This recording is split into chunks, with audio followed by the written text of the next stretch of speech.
ultra-low emission zone expansion is a key element of your budget. So despite the huge public backlash, despite the legal challenge from across and beyond London, despite opposition from within your own party, are you still confident that ULEZ expansion will go ahead as timed on the 29th of August? So Chair, polemic from the Assembly is OK, but decent answers from the Mayor aren't. I'm quite clear. Where was the polemic, Mr. Mayor? That was a very reasonable question. I'm quite clear that toxic care is a matter of life and death. It leads to around 4,000 premature deaths a year. Children with stunted lungs, adults with a whole host of health issues from asthma to cancer, dementia to heart disease, directly linked to air quality. I think delay is not an option. Delay is akin to denial.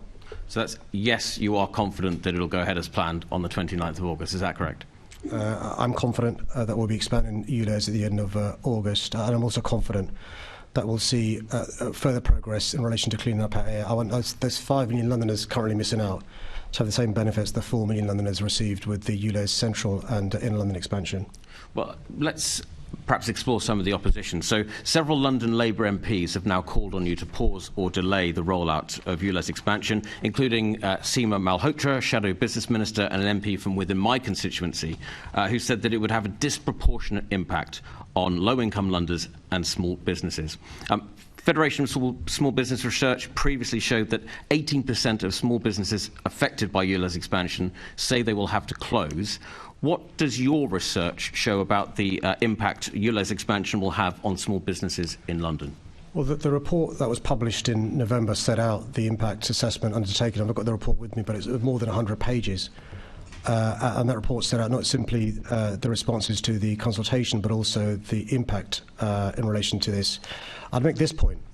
The FSB have been consistent in opposing the ULEZ. The FSB, to give them credit, opposed this policy in 2017 when I first announced it, when it happened in 2019, and then when I planned the expansion to Inner London.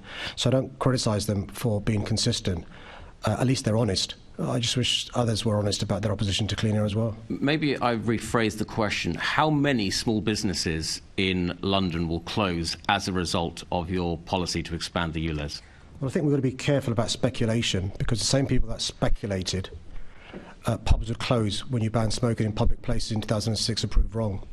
The same people that said live music venues and concert halls were closed because of banning public space in 2006 were wrong. The same people, by the way, who said if you pay a national minimum wage, businesses would go bust were proved wrong. The consistency is all those things were backed by, but were also opposed by the Tories. It sounds to me like you haven't actually done any forecasting on the economic impact of your policy on small businesses in London. But it's not just within London. The economic impacts of this policy will be felt far beyond the bounds of the city. And you frequently talk about actions being taken in London reverberating elsewhere in the country. And that's very true. So I received an email from a carpenter in Havant recently. He said he spent years building up his business in London, but as he says, ULEZ will end this. So what research have you done about the economic impact of ULEZ expansion on small businesses beyond the capital? Well, you'd have thought, Chair, if somebody was genuinely concerned, and I've given the benefit of the doubt with those who aren't in London, he'd be listening to my calls this morning in lobbying the government for financial support, not just to London, but for those in the South East, including the businesses that the member claims to support. Why is it that this government, by the way, we spend more than £500 million in vehicle excise duty to the government, aside from the £42 billion net to the Treasury. Why is it the government's given funding to scrappage schemes and businesses in Birmingham, in Bath and in Portsmouth, but not to businesses in London and the South East? And what the member is saying is Londoners should subsidise the businesses outside of London rather than the government. That can't be right.